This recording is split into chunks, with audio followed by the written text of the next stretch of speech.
Puji Tuhan, Shalom. Selamat hari Minggu, Bapak Ibu yang dikasihi Tuhan. Kita bersyukur karena kembali kita boleh bertemu. Bapak Ibu dikasihi Tuhan, tetap dengan protokol kesehatan karena berita terakhir COVID Batam agak tinggi, ya agak tinggi. Karena itu saudara harus menjaga pergaulan, ya menjaga kebersihan, agar supaya kita bisa tetap beribadah seperti ini, amin. Ya, jadi dijaga saudara supaya jangan ada ibadah online full, tapi kita bisa kembali tetap offline. Karena itu dijaga kebersihan. Yang di depan saudara, puji Tuhan, dibuat tempat cuci tangan, wastafel. Karena itu saudara, kalau dari luar sekiranya tangan saudara merasa tidak bersih, saudara boleh cuci tangan, ya, dan pulang juga. Kalau saudara berjabat tangan atau pegang barang yang lain, saudara juga harus cuci tangan, ya. Jadi harus rajin cuci tangan. Memang dengan COVID saudara banyak melakukan perubahan dalam gaya hidup kita, ya. Masker juga tetap dipakai. Jadi kalaupun saudara kita tidak bersalaman, jangan tersinggung, amin. Ya, seperti kadang anak-anak yang mereka bersalaman, saya bilang salam corona, ya. Nah, jadi, tapi jangan tersinggung karena untuk saling menjaga kesehatan. Bapak Ibu dikasihi Tuhan, kita mau sempurna, amin. Kita mau sempurna, karena itu kita akan belajar tentang apakah kesucian itu, agar supaya saudara tahu bagaimana hidup untuk bisa mencapai kesempurnaan. Tentang apakah kesucian itu? Saudaraku, kesucian dari akar kata suci, yang artinya dalam bahasa Indonesia bisa bermacam-macam. Suci bisa berarti bersih, bebas dari dosa, tidak bersalah, tidak bernoda, tidak bercela, dan murni. Yang perhatikan saudara, kesucian dari akar kata suci, ya. Yang artinya dalam bahasa Indonesia bisa bermacam-macam. Suci bisa berarti bersih, bebas dari dosa, tidak bersalah, tidak bernoda, tidak bercela, dan murni. Sinonim dari kata suci adalah kudus, ya, suci dan kudus. Kesucian dari pandangan Kristen harus didasarkan pada apa yang dikemukakan oleh Alkitab. Jadi kesucian dari pandangan Kristen tidak boleh diambil dari pandangan yang lain, tetapi harus berdasarkan apa yang dikemukakan oleh Alkitab. Karena disitulah, ya, kita bisa belajar kebenaran, amin. Itu adalah firman Tuhan. Alkitab adalah tulisan yang berisi firman Tuhan. Karena itu saudara, kesucian orang Kristen harus berdasarkan apa yang dikemukakan oleh Alkitab. Nah, dalam bahasa Ibrani ada beberapa kata yang dalam bahasa Indonesia dapat diterjemahkan sebagai suci atau kudus. Tetapi yang paling menonjol dan terkait dengan pembahasan kita adalah kata nikayon. Kata ini berarti tidak bersalah atau bebas dari hukuman dan bersih. Ada juga kata yang lain adalah kodes. Kata kodes atau kados artinya dipisahkan dari yang lain untuk digunakan. Ya, kita pernah saudara apa lagu?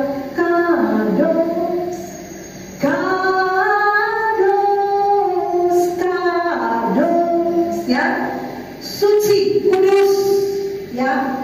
Kata suci dalam pengertian agama, dengar saudara, kata suci dalam pengertian agama berkenaan dengan keadaan seseorang adalah keadaan diri seseorang yang tidak melakukan pelanggaran terhadap hukum dan tatanan agamanya.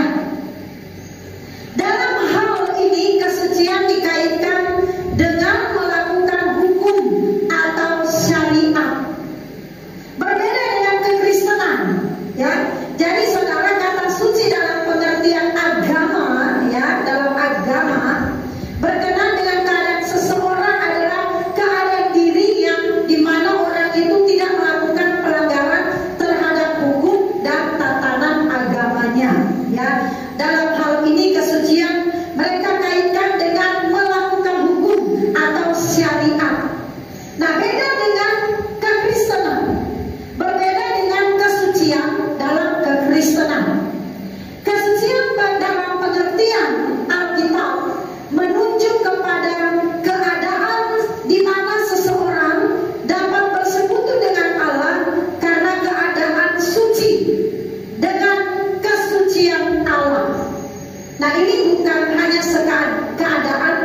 Jadi di dalam kekristenan, saudara, kesucian itu menunjuk kepada seseorang yang dapat bersekutu dengan Allah karena keadaan kesuciannya sesuai dengan kesucian Allah.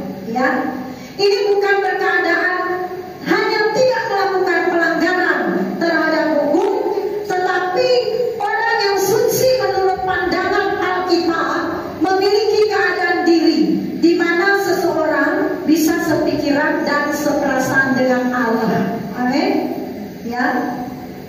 Saudara baca firman Tuhannya, tak tolong Ibu Lilis, yang tentang sepikiran dan seperasaan dengan Allah di Filipi apa Ibrania.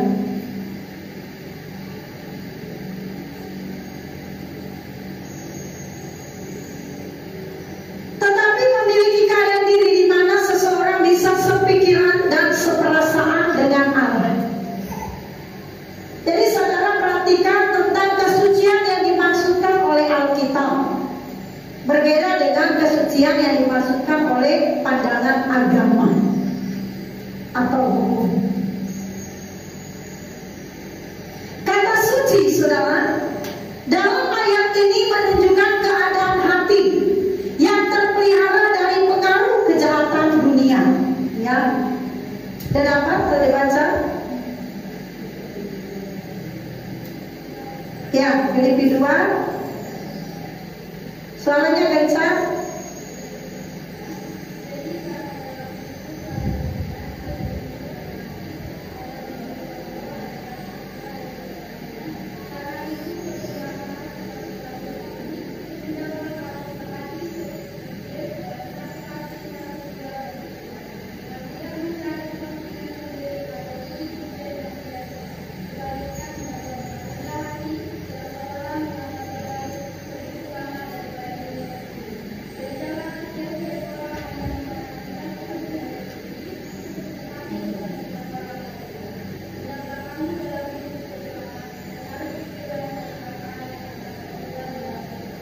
Ya, baca yang terakhir, hendaknya kamu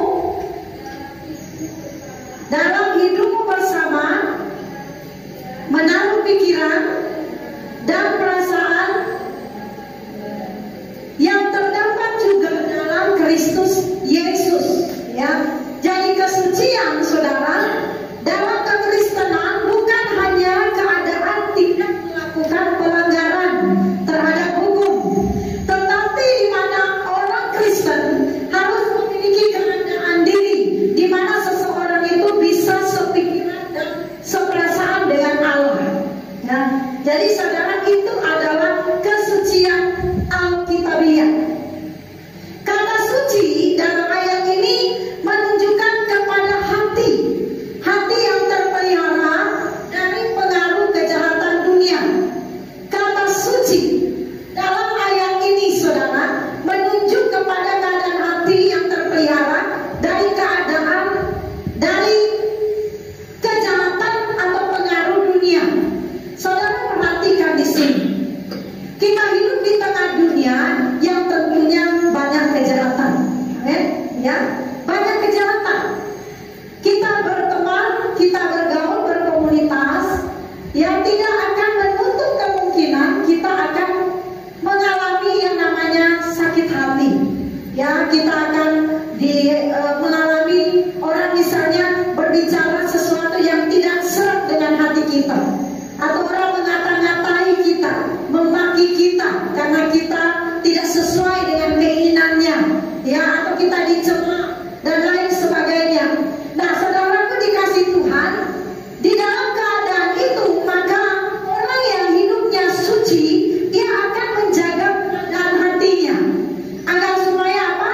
Terpelihara dari pengaruh kejahatan dunia. Hati yang terpelihara, ya, jadi saudara, kita nggak bisa pungkiri keadaan manusia berdosa. Ya, manusia berkodrat dosa itu cenderung suka menyakiti. Ya, kodrat dosa itu suka menyakiti. Nah, saudara, di dalam keadaan hidup seperti ini, di mana kita hidup dalam kenyataan hidup berkomunitas dengan orang-orang yang masih kebanyakan berkodrat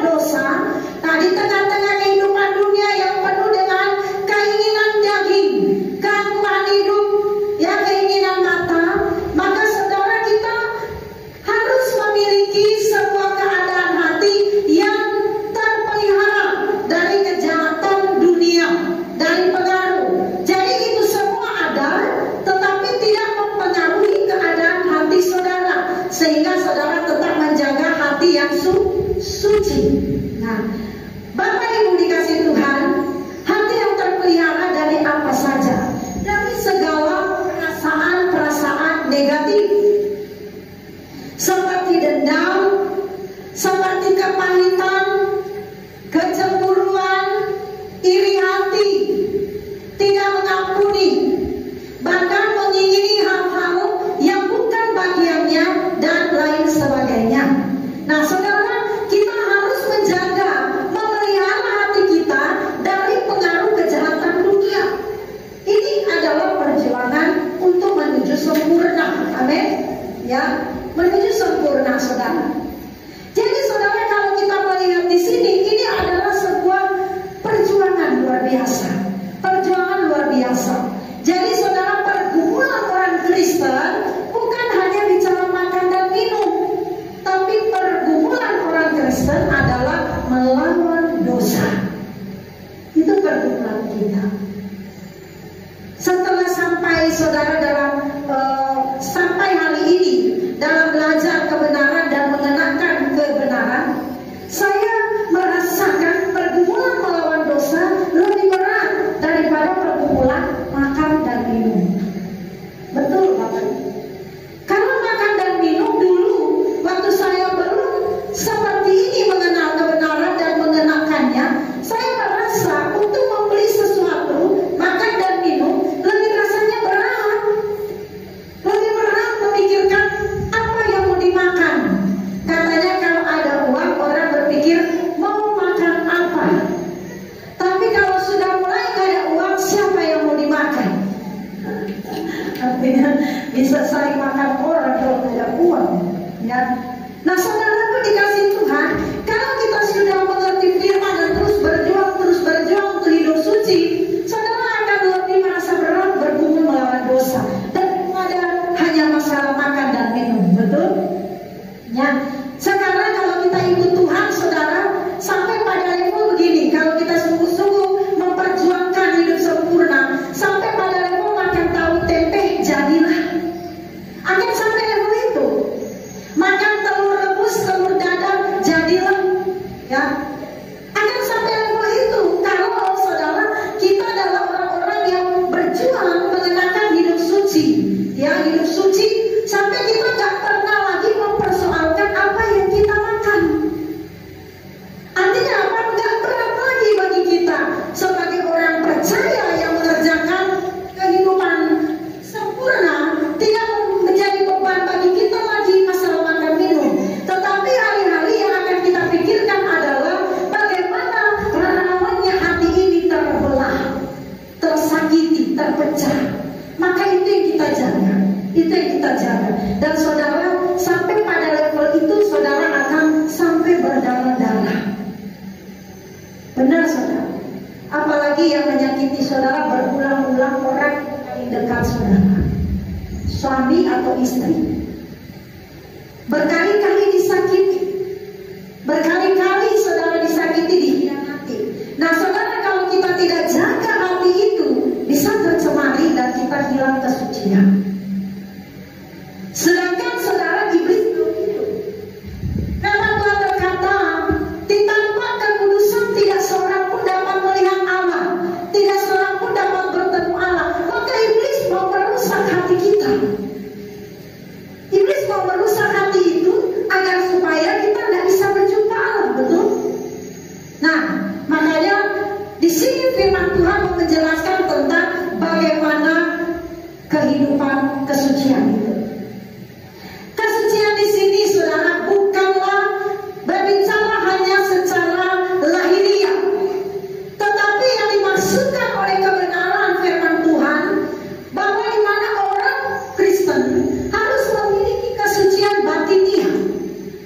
Jadi perjuangan orang percaya, saudara, bukan hanya memiliki kesucian lahiriah, tapi yang kita perjuangkan adalah kesucian batiniah.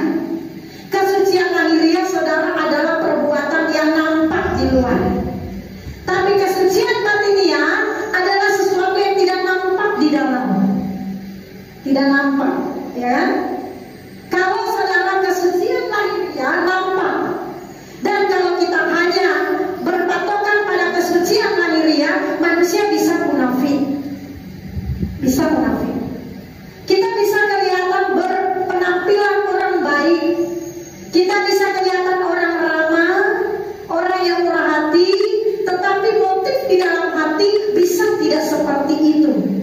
Ngerti ya? Maka saudara, kesucian orang Kristen bukan hanya nampak lahiriah, tapi harus batinnya, harus dari dalam keluar. Kalau kita hanya berpikir bahwa kesucian hanya lahiriah, maka saudara itu tidak benar. Karena siapakah yang dapat menyelidiki hati saudara? Dan siapa yang bisa mempertimbangkan apa yang kau lakukan benar atau tidak? Kita mempertanggungjawabkan itu di hadapan Tuhan. Ya, jadi saudara, bukan hanya sekedar kesucian lahiriah, tetapi kesucian batiniah. Tadi saya sudah jelaskan, kalau kita baik di luar kelihatan suci, betul? Kita memberi, tetapi motifnya bisa saja adalah pemberian itu bertujuan negatif. Ya, bertujuan negatif. Supaya apa? Saya memberi supaya kamu tahu aku baik, supaya aku dipuji, supaya aku dihormati, supaya aku dihargai. Ya gitu. Nah, itu perbuatan lahiriah, bisa tidak benar. Tetapi kalau saudara suci yang dimaksudkan karena Tuhan dari batiniah, maka otomatis yang keluar itu bersih. Betul? Kalau motivasi benar, otomatis tindakannya menjadi benar. Kesucian di sini saudara, sekali lagi perhatikan, kesucian orang Kristen bukan hanya kesucian lahiriah, tapi batiniah, kesucian yang dari dalam keluar. Bukan sekedar keadaan tidak berdosa, karena saudara tidak melakukan suatu perbuatan dosa yang nampak. Jadi saudara, kesucian bukan sekedar keadaan tidak berdosa, karena tidak melakukan suatu perbuatan dosa yang nampak. Contohnya berzina. Ya, suami orang mengingini istri orang atau tidur dengan orang lain yang bukan pasangannya. Itu dosa zina yang nampak. Betul? Dan saudara, itu kita bisa katakan tidak suci. Betul? Tetapi firman Tuhan berkata lebih dalam lagi, jikalau engkau mengingini di dalam hatimu sesuatu yang bukan milikmu, yaitu milik orang lain, engkau berzina dalam hatimu. Nah, tetapi saudara, kita di sini bisa juga kelihatan baik-baik saja, bahwa kita kelihatan suci karena tidak melakukan perbuatan yang kotor. Tetapi saudara, saya tidak tahu pikiran saudara. Jangan-jangan pikiran saudara lagi najis, hati saudara lagi kotor. Maka Bapak Ibu dikasih Tuhan, perhatikan firman Tuhan. Kesucian yang dimaksudkan Tuhan Yesus adalah kesucian batiniah. Ya, kesucian batiniah. Jadi bukan sekedar di mana saudara tidak melakukan dosa yang nampak, tetapi bicara kesucian, bicara suatu sikap hati yang tidak mengandung unsur-unsur kejahatan terhadap sesama. Kita lihat Matius 15 ayat 17 sampai 20. Matius 15 ayat 17 sampai 20. Saudara perhatikan di Alkitab saudara, saya baca Matius 15 ayat 17 sampai 20. Tidak tahukah kamu bahwa segala sesuatu yang masuk dalam mulut turun ke dalam perut lalu dibuang ke jalan? Tetapi apa yang keluar dari mulut berasal dari hati, dan itulah yang menajiskan orang. Karena dari hati timbul pikiran, segala pikiran jahat, pembunuhan, perzinahan, percabulan, pencurian, sumpah palsu, dan hujat. Itulah yang menajiskan orang. Tetapi makan dengan tangan yang tidak dibasuh tidak menajiskan orang. Lah, saudara lihat di situ, saudara. Tetapi suatu sikap hati yang tidak mengandung unsur kejahatan terhadap sesama. Firman Tuhan katakan bahwa segala sesuatu yang masuk ke dalam mulut turun ke dalam perut lalu dibuang ke jamban. Tetapi apa yang keluar dari mulut berasal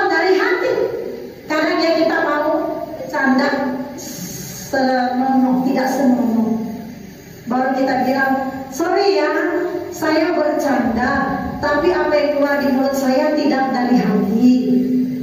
Betul? Tidak dari. Biasanya saudara, kejahatan itu tidak terpikirkan hari itu saja, tapi sudah terencana. Sudah terencana. Bisa sudah 1 bulan, 2 bulan, saudara simpan kepahitan, tapi saudara tidak ungkapkan. Dan pada saat bercanda, bisa saja saudara, karena saudara tidak berani mengungkapkan sakit hati itu, saudara bisa pakai candaan. Saya nggak tahu betul atau tidak, tapi itu pengalaman saya. Karena saya tidak berani, saya pendeta, orang cek, saya malu, orang tahu saya lagi marah atau kepahitan, maka saya pakai candaan. Tapi sebenarnya apa yang keluar di mulut saya dari hati sebenarnya. Karena apa? Sudah lama aku pendam. Seperti apa kamu? Nah mungkin saudara, kalau kita cuma sebentar aja terinjak kaki, kita marah orang. Paling tapi sakit lah, gitu kan? Sakit atau ya ini untuk orang-orang, untuk hal yang biasa ya, yang sederhana saya mau gambarkan. Tapi saudara, kalau saudara injak kaki orang di mana dia sudah menyimpan kebencian padamu bertahun-tahun, coba injak kakinya, bisa saudara akan dipukul, atau kalau orang dunia bisa sampai bunuh-bunuhan. Lah, kok cuma injak kaki sampai bisa bunuh-bunuhan? Ini kan pertanyaan besar. Saudara pernah nonton berita cuma perkara curi pisang misalnya, ya, mencuri pisang di kebun, kok bisa sampai seperti itu dihukumnya? Tidak mungkin saudara. Tidak semua, tetapi kebanyakan kalau saudara berteman atau kenal satu dengan yang lain, tiba-tiba meledak, tidak ada angin, tidak ada hujan, badai datang, kata orang, itu biasanya hatinya sudah tidak beres, tapi lama disimpan. Nah ini kan, makanya saudara, firman Tuhan katakan, apa yang keluar dari mulut berasal dari hati, dan itulah yang menajiskan orang. Perhatikan saudara, apa yang keluar dari mulut berasal dari hati, dan itulah yang menajiskan orang. Loh, yang keluar, kalau yang masuk di mulut, ke perut, dan setelah itu keluar ke jam. Artinya apa? Makanan kalau kita makan, diolah, keluar juga ke jambal, tidak menajiskan. Betul? Tetapi apa yang dari dalam, yang keluar ini yang akan menajiskan orang. Hati yang terluka, hati yang tidak beres ini, ketika yang keluar akan menajiskan. Bisa mengerti Bapak Ibu? Amin.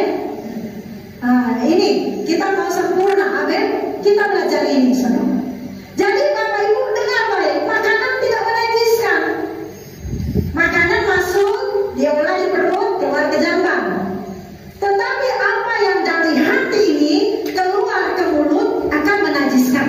Makanya jaga hati, jagalah hati, jangan kau kotori. Kali ini kan ada Ramadan ya. Bulan Ramadan biasanya saudara kita, mereka berusaha menjaga. Makanya ada lagu itu, ya saya suka nyanyi lagu itu. Jagalah hati, jangan kau kotori, jagalah hati, lentera ilahi. Saudara harus menjaga ini, karena kalau hatimu jahat, hatimu kotor, hatimu najis, itu keluar najis. Keluar itu akan menajiskan. Bapak Ibu, kejahatan terhadap sesama di sini bisa berarti pula tidak mau berdamai dengan sesama, yang mengakibatkan tidak akan melihat Allah. Jadi hati saudara, kejahatan terhadap sesama bisa juga tidak mau berdamai. Jadi saudara, kalau saudara tidak mau berdamai dengan sesama, maka saudara nggak bisa melihat Allah. Makanya berdamailah agar supaya saudara bisa menjaga hati. Kejahatan saudara yang mengerikan bagi kita adalah hati. Bapak Ibu, ada firman Tuhan berkata di mana Yesus mengecek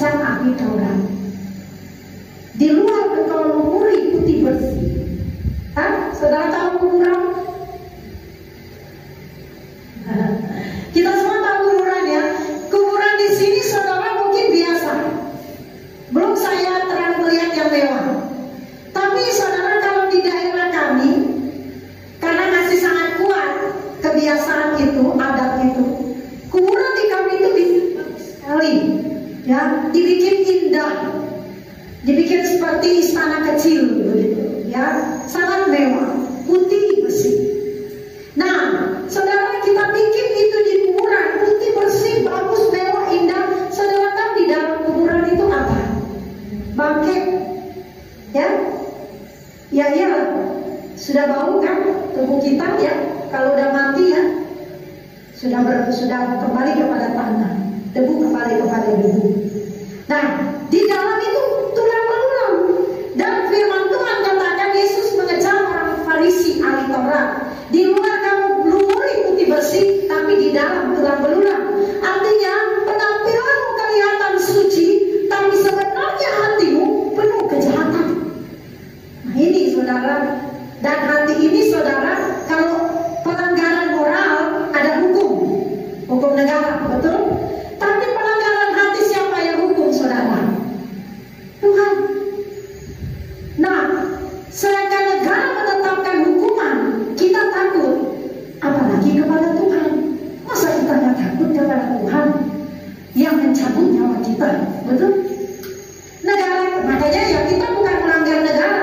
Alati, kalau saudara belajar melatih diri takut kepada pemerintah, maka saudara juga akan bisa pantas untuk melakukan itu kepada Tuhan. Kalau pemerintah saudara juga nggak takut, bagaimana kepada Tuhan yang tidak terlihat? Amin. Ya seperti saudara lihat lampu merah. Kadang-kadang kalau lagi ngebut ya, saya dulu takut kecelakaan, tapi sekarang saya coba bukan lagi takut kecelakaan, tapi takut kepada aturan. Kalau dulu saya nanti Pak stop, nanti kita celaka.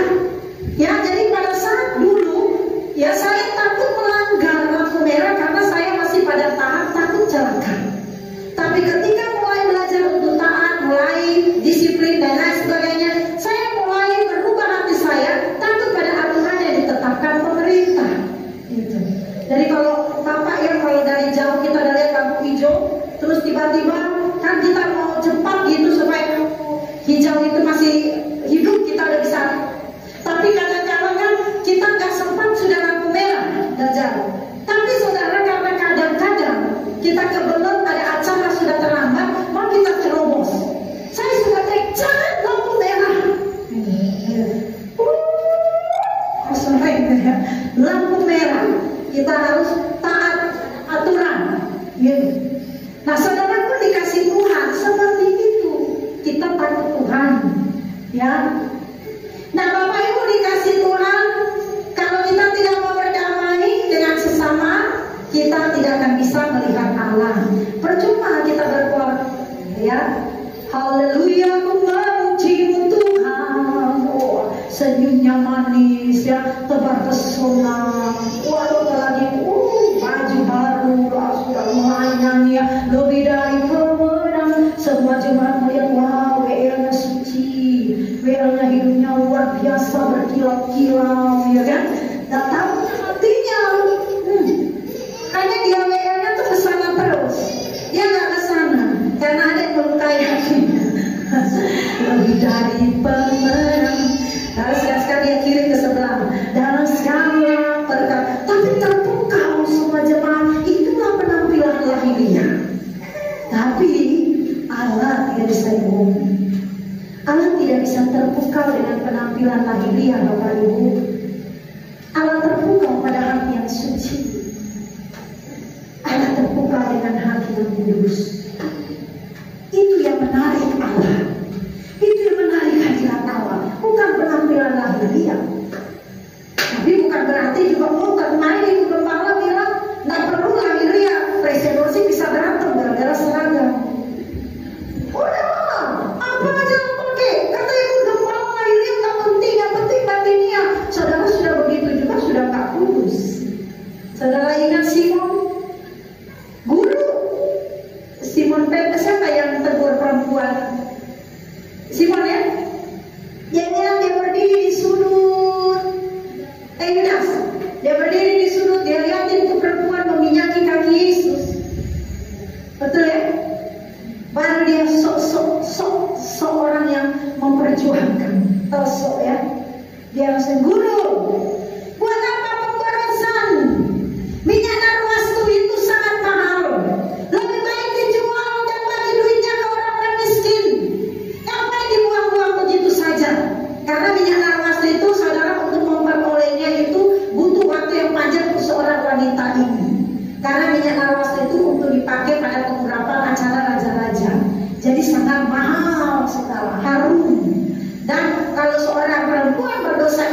kerjanya cuma ece-ece, dia harus kumpulkan uang 1-2 tahun baru bisa dia beli minyak itu. Berarti mahal, ya kan? Tiba-tiba minyak itu cuma dipakai untuk membasuh kaki Yesus. Loh, minyak kita pakai di badan, ya? Kita pakai supaya harum, kok pakai untuk mencuci kaki Yesus? Dan dia seka dengan rambutnya. Simon bilang, buat apa itu pemborosan? Saudara, Tuhan gak membenarkan Yudas karena Tuhan tahu hatinya penuh kejahatan. Dan saudara, kita harus berbicara itu murni, harus murni. Kalau nggak murni, saudara akan kehilangan hati nurani kalau membiasakan diri seperti itu. Lihat saudara, Ibrani 12 ayat 14 berkata, berusahalah hidup damai dengan semua orang dan kejarlah kekudusan, sebab tanpa ada kudusan tidak seorang pun akan melihat Allah. Berusahalah hidup damai dengan semua orang dan kejarlah kekudusan, sebab tanpa kekudusan tidak seorang pun akan melihat Allah. Bapak Ibu, kalau Bapak Ibu lihat saya, bukan saya kalah, tapi karena saya tidak mau berantem, saya tidak mau berkelahi. Kedua, saya lihat orang, kalau orang itu sudah tahu kebenaran, saya malas ladenin, saya tidak mau berdebat. Kecuali orang yang bertanya kepada saya, ya, Bu Gembala, saya mau bertanya, kenapa ini begini? Saya lihat orang ini benar-benar ingin mengetahui. Saya jawab. Tapi saudara, ada orang-orang yang hanya ingin menjebak, hanya ingin mendapatkan melakukan satu perdebatan, karena memang orangnya suka berdebat. Gak mau saya layani. Ya. Di Facebook begitu, kalau saya taruh firman, terus tiba-tiba ada orang komen, saya tahu orang yang komen itu saya kenal. Nah, kalau teman saya kenal, saya tahu teman saya ini orangnya suka cari pembenaran, suka berdebat dan lain sebagainya. Nah, dia menjebak saya agar supaya teman-temannya yang lain ikut masuk untuk mengejar saya tentang kebenaran yang saya beritakan. Nah, kalau saya ada orang bertanya seperti itu, saya tahu teman itu, saya tahu pribadinya, saya nggak jawab sama sekali. Tapi saudara, beda ya, ada pertanyaan atau komentar yang saya nggak jawab karena saya berpikir saudara tidak terlalu butuh itu. Jadi saya tidak menghabiskan waktu untuk menjawab-jawab. Ini bicara tentang perdebatan kebenaran, ya. Ya, saudara, kadang-kadang ada manusia ini otaknya pendek. Jadi saya mesti jelaskan supaya jangan tersinggung nanti. Oh iya, kemarin khotbah seperti ini. Jadi kalau dia nggak jawab, oh berarti dia nggak. Bukan. Ini bicara tentang pertanyaan, perdebatan tentang kebenaran. Nah, saudara, ketika ia bicara, apakah keselamatan itu dan saya nggak jawab. Nah, saya nggak jawab. Kalau dia ngejar saya inbox. Kalau dia tulis status yang tidak senonoh atau tidak pantas, saya yang hapus. Ya, kan kita bisa hapus komentar orang. Gitu. Saya nggak suka diajak berdebat, saudara. Kenapa, saudara? Kita berusaha hidup damai.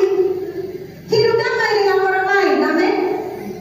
Karena tanpa kejar kedamaian, apa firman Tuhan katakan di sini? Kejarlah kekudusan. Berusahalah hidup damai dengan semua orang. Jadi kalau misalnya ada perdebatan di gereja, ibu pun diam saja, ibu pun nggak layani. Buat apa kamu merusak kesucian hati kita? Ya sudah. Apa ruginya kalau dia merasa dia menang? Kadang-kadang kita nggak terima. Oh, dia pikir dia yang benar. Kita harus kejar sampai kita bikin dia tersudut supaya dia rasa bersalah. Tidak perlu, saudara. Anda akan mencemari hatimu. Kebenaran milik Tuhan. Allah membela orang benar. Amin. Dan pada saatnya firman Tuhan katakan kebenaran itu akan muncul. Allah yang akan memunculkan kebenaran. Makanya membela diri itu, saudara, tidak bagus. Apalagi orang yang hanya mencari kebenaran, bukan cari kebenaran. Nah, ini kita menjaga kekudusan, kesucian hati itu tidak gampang. Amin. Saudara mau kelihatan suci di hadapan Tuhan daripada kelihatan baik di hadapan manusia, tapi Tuhan tahu kejahatan hatimu. Berbicara dengan hal kesucian, Bapak Ibu, dan kekudusan. Pengudusan ada dua macam. Pertama, pengudusan atau penyucian oleh darah Yesus. Saudara, Amin. Ya. Pertama, bicara pengudusan ayat 2. Pengudusan atau penyucian oleh darah Yesus ini adalah pengudusan atas semua kesalahan yang telah, sedang, dan bisa kita lakukan ke depan. Tuhan Yesus menjamin pengampunan dosa atas semua orang yang kita, atas semua dosa yang kita lakukan. Artinya ketika saudara berbuat salah, saudara datang minta ampun dan menyadari itu di hadapan Tuhan, oleh darah Yesus saudara disucikan. Amin. Tuhan, ampunilah segala dosa yang kulakukan. Tuhan, ampuni aku, mau bertobat Tuhan. Kiranya Kau menyucikan aku, ampuni aku, maka darah Yesus akan menyucikan saudara. Dosa yang saudara lakukan. Tapi saudara, yang kedua, pengudusan oleh firman atau logos dan rema. Baca Yohanes 17 ayat 17. Yohanes 17 ayat 17.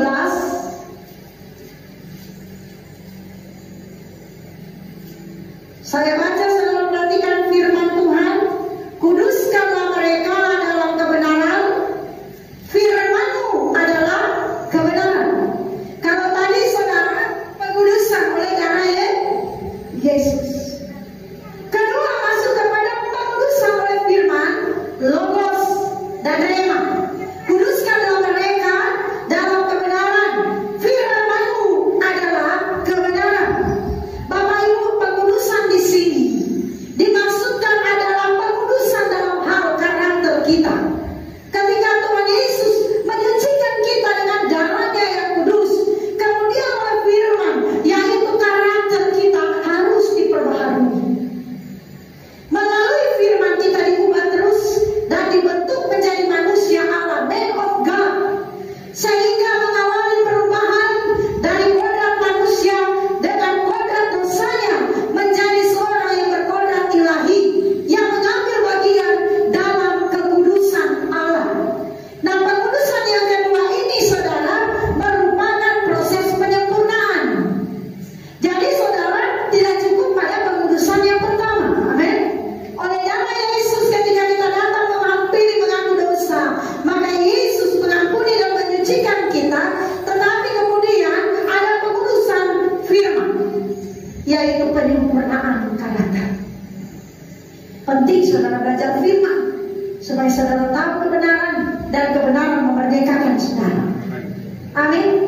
Kalau saudara tidak tahu kebenaran, engkau akan hidup dalam kutuk.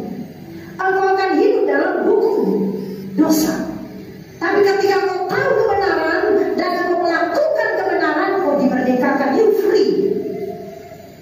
Kenapa banyak orang hidupnya tidak merdeka? Dia tidak tahu kebenaran. Saudara jangan bangga kalau kita tidak tahu kebenaran, tidak dituntut. Karena justru kalau kita tidak tahu kebenaran, kita tidak merdeka. Bagaimana kita lakukan kebenaran kalau kita tidak tahu kebenaran? Maka saudara harus dengar kebenaran. Firman adalah Allah sendiri. Amin. Saya hanya perantara, saudara.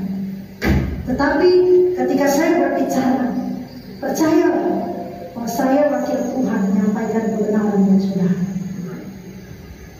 Bapak Ibu dikasih Tuhan, jadi bicara tentang pengudusan oleh firman, sehingga saudara dapat mengalami kodrat ilahi. Jadi proses mengalami perubahan dari kodrat manusia dengan kodrat dosanya menjadi seseorang yang berkodrat ilahi, yang mengambil bagian dalam kekudusan Allah. Pengudusan yang kedua ini merupakan proses penyempurnaan. Dalam proses pengudusan tersebut, orang percaya bukan hanya dituntut tidak berbuat suatu kesalahan.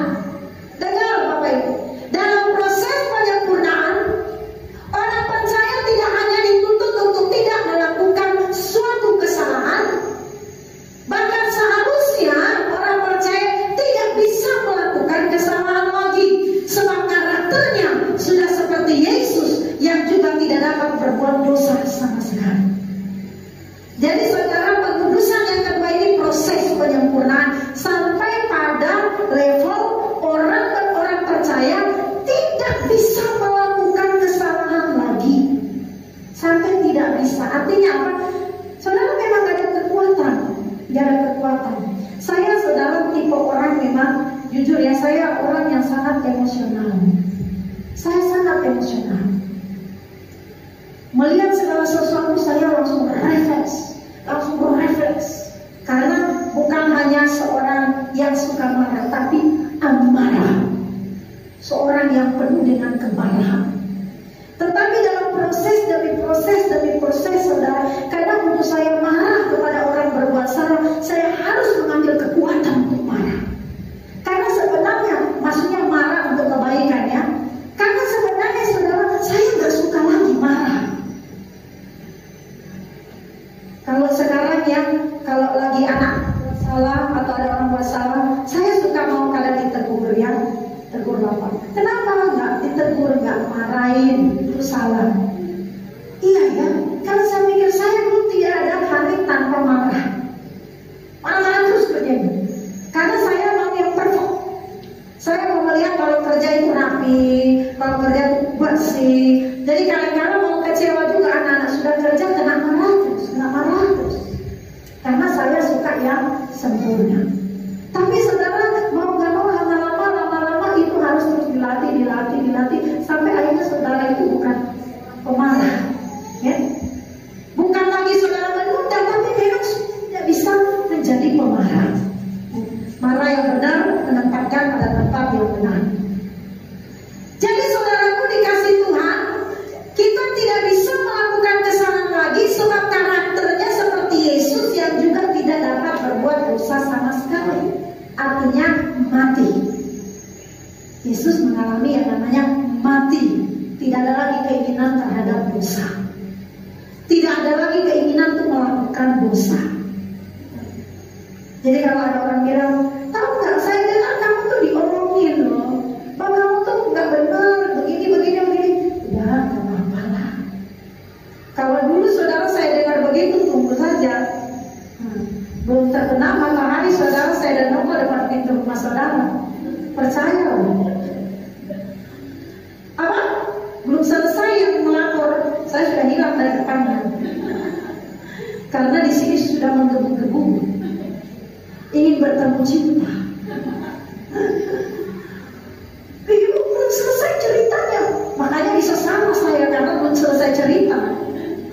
Maksudnya dia lagi cerita itu, tadinya itu gasnya itu lagi hidup. Dia mau kasih tahu bahwa tiba-tiba gasnya sudah habis, tapi belum dihabis saya sudah pergi. Ini salah. Makanya orang pemarah itu sering membuat kesalahan karena tidak tenang. Ya. Apa dia bilang? Iya, katanya ibu kemarin ya begini. Apa? Iya begini. Oh tunggu dulu, belum selesai cerita. Nggak perlu diselesaikan. Saya sudah tahu memang orangnya itu tidak benar. Ibu tapi ceritanya belum selesai. Nggak usah. Memang benar orangnya. Tunggu kamu di sini. Saya sudah pergi. Oh, dan capek. Saya nggak setuju. Ya tak, kalau setuju kan gawat ya. Saya kalau marah-marah anak-anak saya bilang, mami hati-hati mami, darah tinggi. Dia nggak darah tinggi, makan daging pun tidak. Tapi anak-anak saya takut gitu, karena memang saya pemarah belajar. Ya, pemarah. Padahal bukan kelihatan kalem ya. Saya pernah cerita sama seseorang pertobatan saya dulu preman. Bla saya suka berantem, saya suka ini. Ibunya lihat saya dari kaki sampai ke rambut. Saya jadi malu. Saya pikir orang ini kenapa ya? Ujung selesai bicara dia bilang begini, jujur ibu pendeta, saya tidak percaya ibu mantan preman. Karena ibu kelihatannya wanita banget gitu. Oh ya? Dulu kau gak ketemu saya memang. Jadi sekarang kalau saya cerita saya mantan preman, gak ada yang percaya. Tapi yang kenal saya termasuk Pak Gembala, dan iya saya mantan preman. Kalau sekolah itu di SDM, saya punya kantong celana, kantong baju kan. Kalau SDM itu kan banyak kantongnya, di celana apa namanya, baju apa itu, yang sepasang itu. Saya bukan isi pulpen, ada obeng, segala macam barang tajam di sini karena suka berantem, ya arogan. Wih, saya perempuan satu-satunya di SDM. Hari ini orang macam-macam. Perempuan itu. Tapi sekarang kalau saya cerita, tidak ada yang percaya. Tapi bapak ibu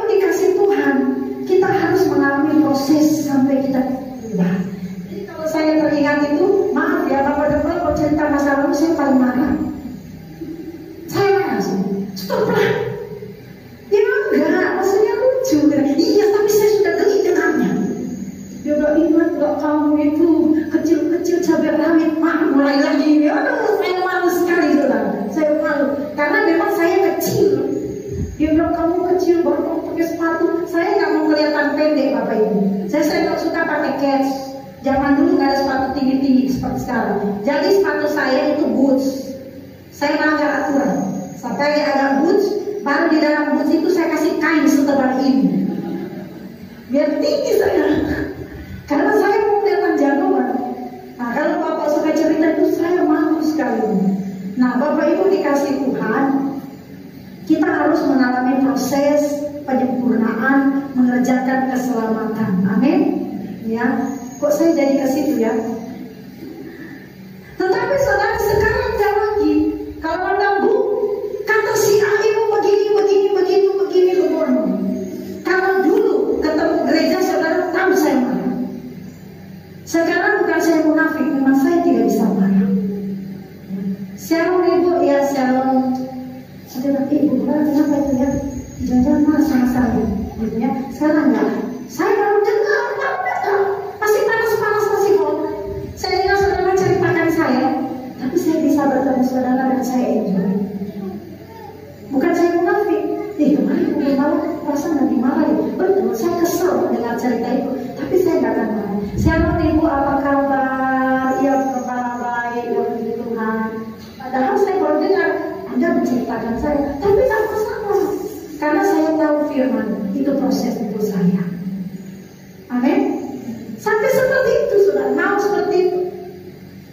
Dan kalau hidup begitu saudara enak. Orang kalau hidup saudara dalam kesucian, berjuang untuk hidup kudus, tidur pun nyenyak. Tapi coba kalau enggak, saudara suka berbohong. Polisi nggak kejar saudara kabur. Hei polisi, lari ya. Kenapa lari? Teman, kok lari? Dia juga saya bingung, kenapa saya lari? Padahal dia berbohong. Nah, tapi kalau ada polisi, kita coba lihat kalau lagi razia. Nah, saya juga. Saya udah dalam penjara surat masih belum, begitu ya. Jadi belum bayar pajak kan, ini ngaku dosa itu, ngaku dosa. Jadi kalau macet itu jalan kabur. Itu macet kenapa? Saya sama Bapak, kenapa? Itu orang berhenti, jangan-jangan rahasia. Wah, gila, itu kok balik? Iya, kok balik? Kita balik aja, gelisah. Hidup yang tidak benar begitu. Tapi coba kalau kita suratnya berlengkap, ya kan, pajak bayar, semua bayar, kan? Ada polisi apa? Oke, ya tenang dia. Mana surat Pak? Nih, STNK mana? SIM mana? Ya semua mana? Kan semua fair, ya kan? Itu. Jadi saudara enak kalau kita berjuang hidup suci. Saudara mau? Jangan bilang enak. Saudara lihat orang yang tidak berjuang hidup suci dan kudus, segala macam penyakit menghampiri hidupnya. Darah tinggi, migren, segala macam, encok, limu, pedas, semua menyerang karena nggak kudus. Lewat sedikit burung siapa itu? Wah, bau tai ayam. Ayo cari, tapi coba dalam hidup kudus, percayalah saudara, kita bisa mencapainya kalau kita mau belajar. Amin. Banyak orang hanya mengenal proses pengudusan yang pertama, tetapi tidak mau masuk proses pengudusan yang kedua. Dia cuma suka yang enak. Bapakku dalam dosa, sucikanlah aku dengan darah plus suci kudus. Siapa yang gak mau kayak gitu kan? Tapi coba kalau pengudusan lewat firman, proses penyempurnaan. Pengudusan lewat firman Tuhan, bukan firman diambil Alkitabnya baru cuci saudara. Ya dicuci, ada dua di tangan, taruh. Tapi Anda masuk pada proses penyempurnaan karakter. Musuh akan dipertemukan dengan saudara. Saudara tahu, musuh itu bisa juga Tuhan pilih untuk kita. Tuhan bisa pilih musuh untuk kita, loh. Kayaknya seperti kayak tinju gitu ya. Tinju kan, kalau saudara sudah kelas berat, tak mungkin saudara lawan kelas ringan, benar kan? Ada tinju tidak? Kalau kelas ringan kasihan sekali jebol langsung.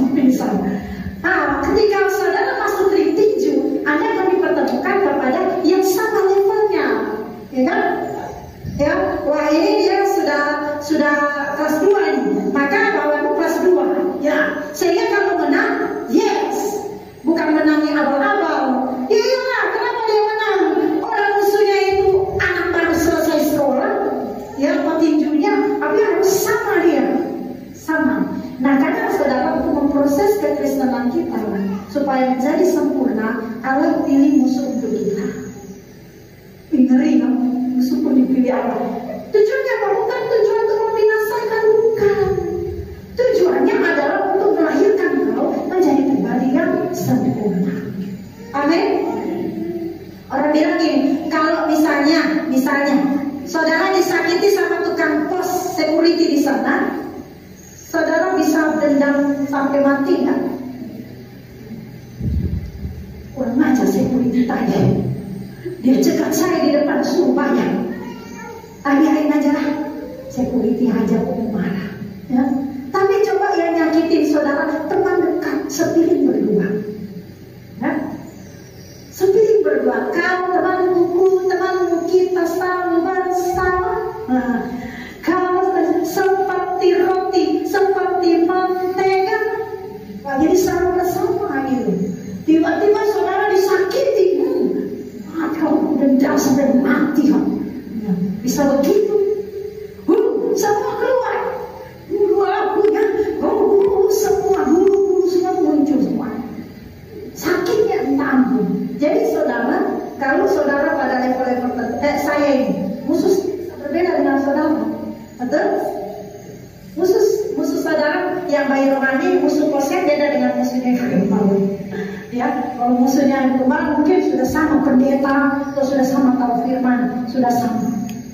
Ayo disakiti saya, wah, dimana kita akan menentukan kita menang. Amin.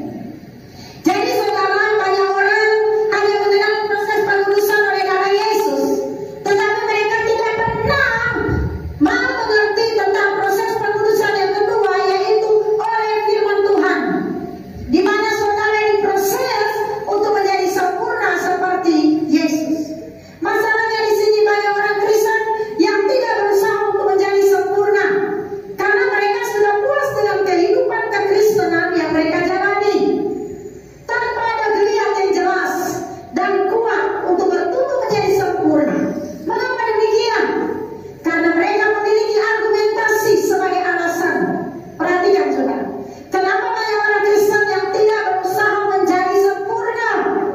Mereka menjalani kehidupan Kristen dan merasa sudah puas seperti itu karena mereka memiliki argumentasi sebagai alasan untuk membela diri mereka dan menjadi dasar kekristenan mereka, yaitu pertama, pikiran mereka sudah tertawan oleh konsep bahwa tidak ada manusia yang sempurna.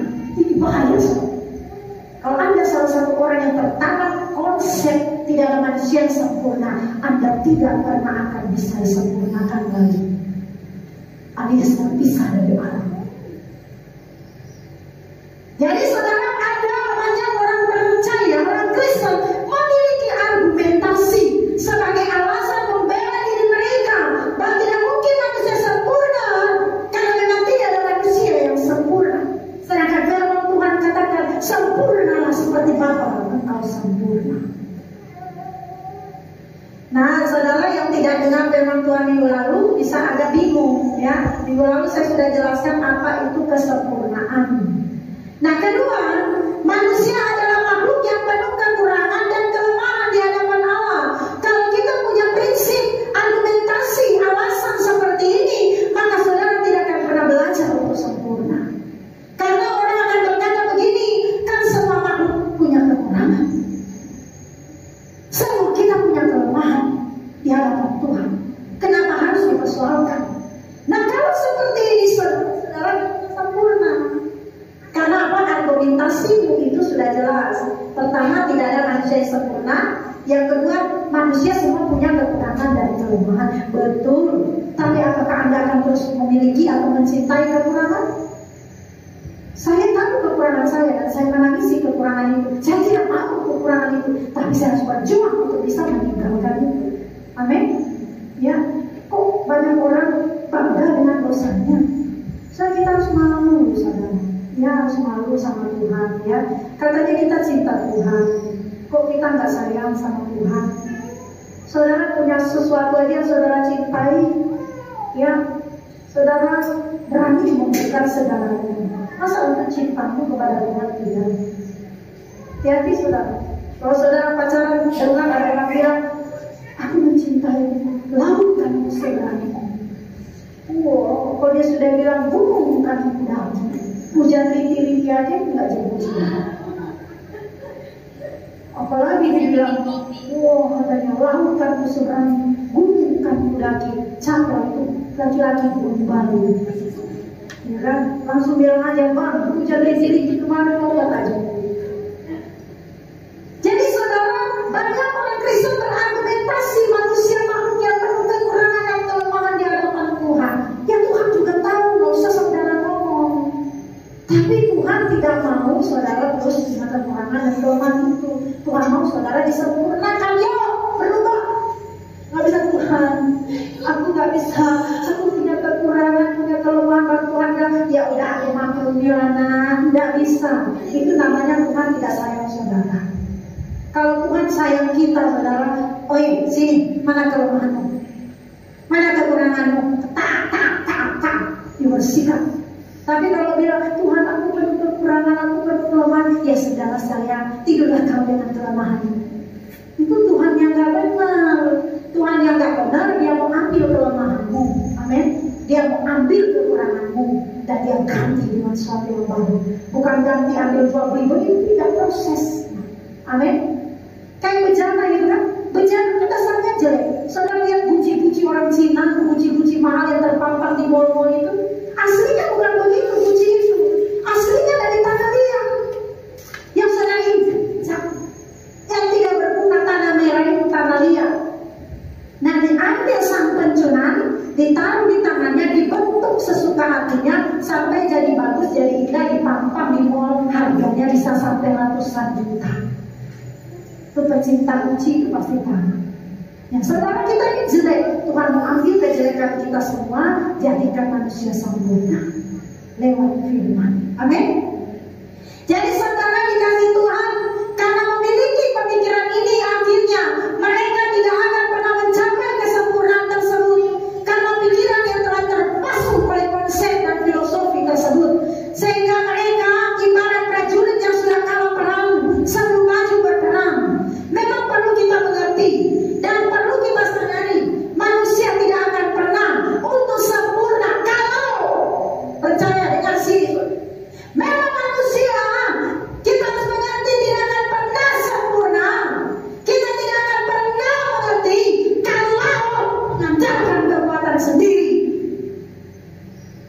Anda tidak akan pernah sempurna. Anda tidak akan pernah mengerti kalau saudara melakukan kekuatanmu. Siapakah Anda sehingga memakai kekuatan?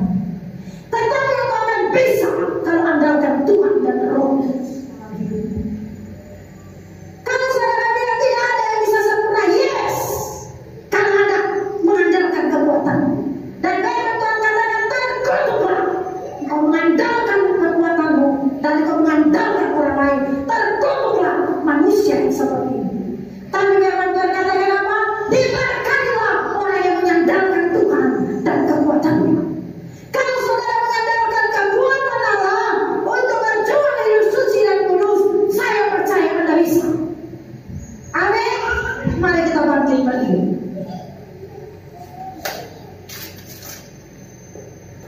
Kita katakan, aku bersedia hidup kudus dan tidak bercela di hadapan Tuhan.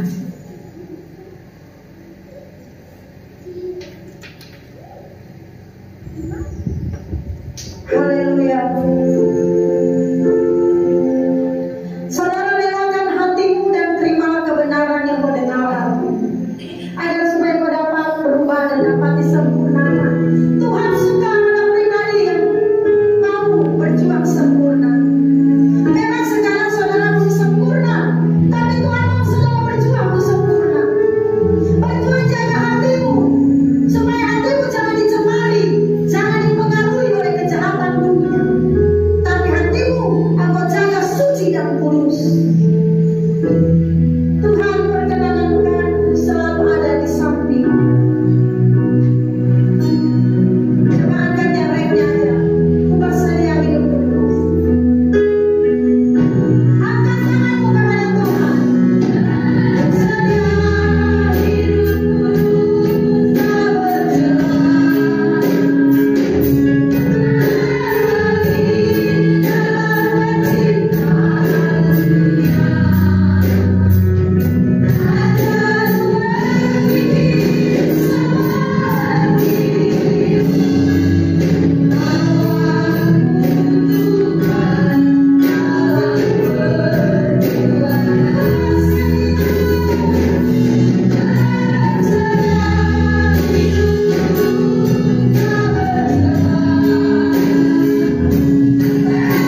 suci dan kudus, dan Engkau mengasihkan Kau tertatih-tatih.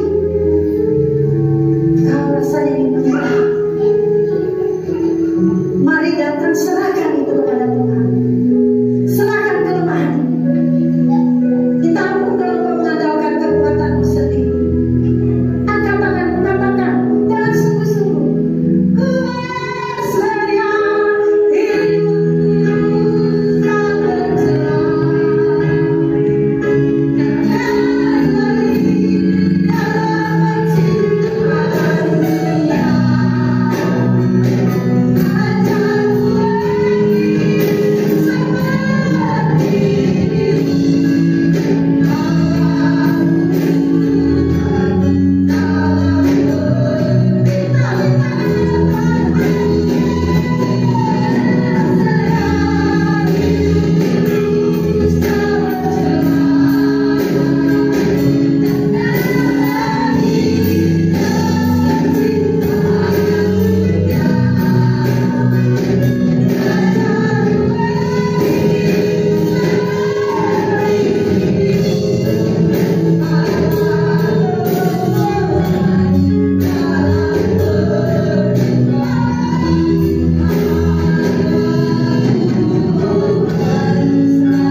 Di dalam nama